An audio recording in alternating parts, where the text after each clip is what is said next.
What's going on, Sunbelt fans? My name is Dominic Rossetto, the host of the Sunbelt Syndicate, and we are bringing you Week 4 Round Ball Roundup. We did not have a good week as a conference last week. Overall, we went just 12-13. So the good news in that is that's the first time that's happened all season. Most of the other ones have been pretty heavily in our favor. We went 0-5 versus the bigger conferences. You know, as you think about it for football, Power 5, I'll probably just keep referring to them as Power 5 teams. It just kind of makes it easier. Southern Miss finally loses a game. They were one of the last undefeateds in the country. I think there was 7 or 8.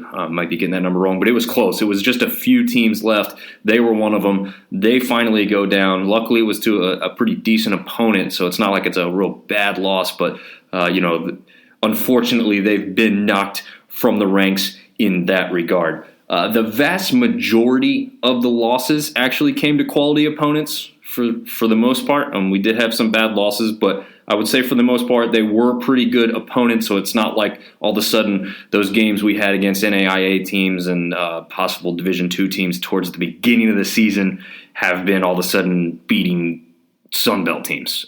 So that's part of the good news, the good aspect of it. As far as kind of jumping in and breaking a few of these down, we had Troy going up against Arkansas. That was the big one of the week as far as a power team. Hoping to take them down close at the half. Troy was actually up 33-31. And Arkansas just kind of came away with the victory down the stretch there and started stretching that lead out and ends up taking that one 74-61. So a little disappointing, but still a good showing from Troy. At that point, they're still doing pretty well. So Arkansas is 6-1, or was 6-1, ranked number 11 in the country at the time and hadn't lost at home. So again, not a terrible loss, one you hope to come away with because it's a big victory, but losing is not a big downside in a game where you're kind of expected to. Some other games of note, Old Dominion held pretty close to College of Charleston, but ultimately went down 75-60. App State playing a Furman, which is an old Southern Conference foe for them. Unfortunately, they fall to a really good Furman team, a preseason favorite to win the SoCon. They go down 65-61. All of App State's losses on the year, weirdly enough, have come at home.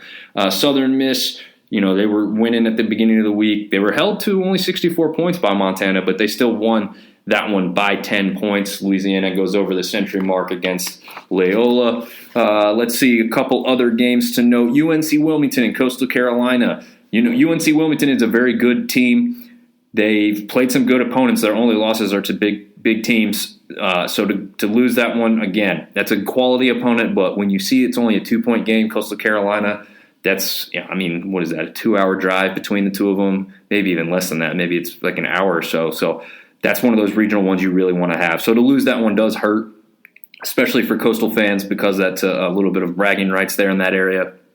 And again, only losing by 2 points, 1 3-pointer, 1 less foul, these are the little things that add up and you say, man, we could have had that game. So unfortunately, they drop that one. Florida Gulf Coast takes care of Georgia Southern pretty soundly. We've been hoping that Georgia Southern's record would kind of turn around here at the beginning of the season when they had some tough opponents early. Maybe that helped them build up, but unfortunately it's not looking that direction. App State drops another one to Charlotte. Again, Charlotte's a good opponent, but they had them on the ropes early on in the first half. They were up 30-something to like 10. It was a really, really wide margin. You should be able to just play well enough in that second half to get a victory in that type of game, and they could not do it. They went cold shooting, and they just didn't play good enough defense to get it done. On the opposite end of that, you've got a James Madison team still doing very well this year, goes and beats Eastern Kentucky 97-80, so a good quality win there. Eastern Kentucky is usually a pretty tough team to take care of. James Madison does so. Marshall gets one against a close regional rival there against Ohio, 83-69. And then Old Dominion, again, this is similar to that Wilmington and Coastal Carolina game, they take down Norfolk State 68-62, and that's because that's right in the same area, same city, and they're just really pumped to get that victory. Norfolk State's been in the big dance here recently, so for Old Dominion to take that one and have some bragging rights in the area is a good one. Coastal does rebound nicely, and they end up taking care of Winthrop, who, again, is another kind of team that's always around that tournament time. So 86-81, they take care of them. You did have Troy losing a very surprising game to SIUE. Suey, I think they just kind of make it fun to say. That's a disappointing one with how Troy was doing so far in the season.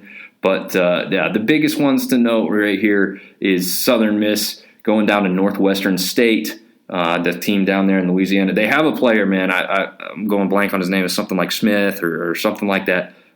Really, really good player. And I can see why Northwestern State's been pretty good so far this season and continues to do so. The other games to note, I would just say just everything on Sunday night was terrible. 4 losses. We had 4 games. We had 4 losses. That was the one Southern Miss lost. Georgia State gets beat by a bad Northeastern team, and they don't even get beat by a close margin. I mean, it was a 20-point game, 66-46. You can't drop one like that.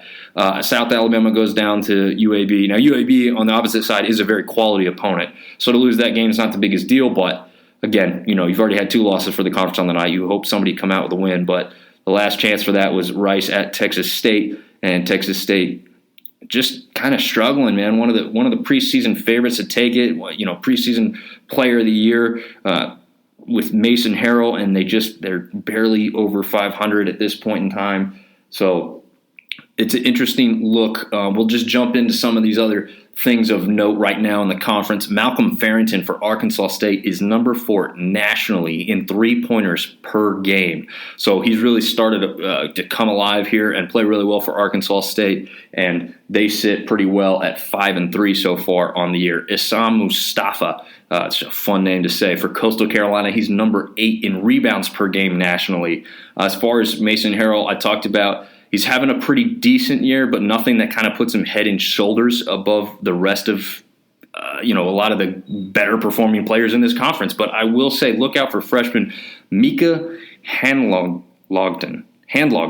I'm probably butchering that, but he's from Huntersville, North Carolina, and goes up not too far to Marshall to go to school as a freshman. He's just outside the top 10 nationally for blocks and rebounds per game. So I think he's going to be a name to know in this conference for a while, one to keep an eye out for. As far as teams specifics go, JMU is number 1 in points per game nationally, so that's big for the conference. They're also number 2 in field goal percentage and number 2 in point differential. So they continue to do very well overall and rep for the conference as far as offensive stuff. As far as some of the other teams that kind of just outside of that realm, maybe located within that top 25, you've got Marshall, Louisiana, and Southern Miss up there in some of those other statistical categories, such as rebounds, and so especially Southern Miss up there for a lot of the defense. That's how they've been winning a good amount of their games. Louisiana and Marshall, a little bit more maybe well-rounded overall, even though they might not be quite as high on some of the list as Southern Miss and some of those defensive categories. They're making up for it with the offensive side of the ball. As far as just the standings right now, Southern Miss, Louisiana, and Marshall all only have 1 loss. So we've got 3 real quality teams at the top. I would even include James Madison in that. And one of those losses is to UNC. Yes, UNC's lost 4 here recently and is struggling, but still, that's still a quality team, one that nobody in the conference would really be expected to beat. So JMU's got the 2 losses, but otherwise you've got 4 teams right up there at the top. I think very quality, battling it out. Then we've got pretty much everybody else is kind of a middle-of-the-road team right now, honestly. Arkansas State 5-3, Troy 6-4, Coastal 4-3. We've got 4 teams at 5-4. That would be App State, Georgia State, Old Dominion, Texas State. So they're really at the make-or-break moment. Do they start turning things around now, or do they let things get out of hand?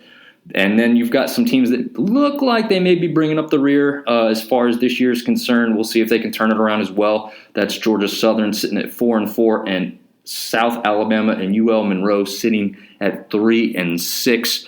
We know Monroe has struggled with some of the money aspects and bringing in some of the good players for both football and basketball, to be totally honest, just kind of where they're located, not a major metro area or anything like that. And it's kind of showing up a lot this year compared to some of the other years where they might have had an outlier where they've had a good year or two. So we'll see if they can start turning some things around. But overall, a pretty dismal week to look back on. Hopefully this week turns around. We don't have any huge matchups. We do have James Madison going to Virginia. That will be a big one right there in the Charlottesville area for people at JMU, especially with how well they've been doing, right? I mean, when you're up there in the nation in a lot of statistical categories, you're going to think you can go in there and have a chance. Might feel like not too much of a road game with how many people they'll be taking over there to Charlottesville for that one.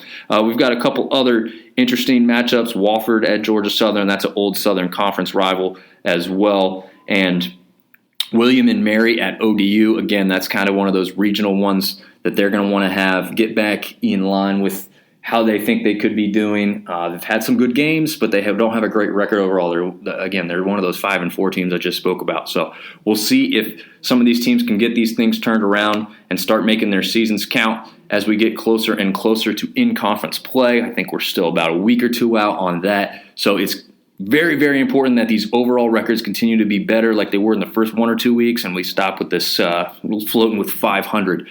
So thanks for listening and checking out the Roundball Roundup for Week 4. We'll be back at it next week for Week 5 and hopefully have some better news for you guys. Thanks for listening.